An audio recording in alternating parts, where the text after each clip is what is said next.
টেক্সাসের রাজধানী অস্টিন শহরে সপ্তাহান্তে অন্তত 10টি এলোপাতাড়ি গুলির ঘটনায় 2 কিশোর সহ 3 সন্দেহভাজনকে গ্রেফতার করেছে পুলিশ। এই আকস্মিক ও হিংস্র তাণ্ডবের জেরে স্থানীয় বাসিন্দাদের মধ্যে চরম আতঙ্ক ছড়িয়ে পড়ে এবং শহরের একটি বিশাল অংশ জুড়ে শেল্টার ইন প্লেস বা ঘরে থাকার জরুরি নির্দেশনা জারি করা হয়।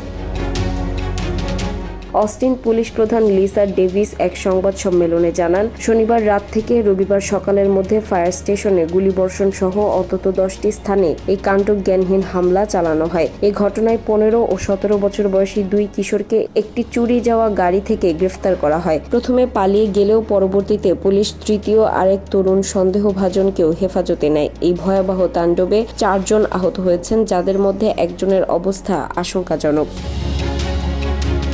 হামলাকারীরা চলন্ত গাড়ি থেকে দোকানের সামনে থাকা সাধারণ মানুষ ও সকালে কুকুর নিয়ে হাঁটতে বের হওয়া এক ব্যক্তির ওপর নির্বিচারে গুলি চালায়। অস্টিনের দক্ষিণ ও পূর্ব অঞ্চল থেকে প্রায় 20টি জরুরি কল পায় উদ্ধারকর্মীরা। পুলিশ জানায়, হামলাকারীরা অপরাধ সংগঠনের জন্য অন্তত 4টি গাড়ি চুরি করেছিল, যা পরবর্তীতে তাদের অবস্থান শনাক্ত করতে সাহায্য করে।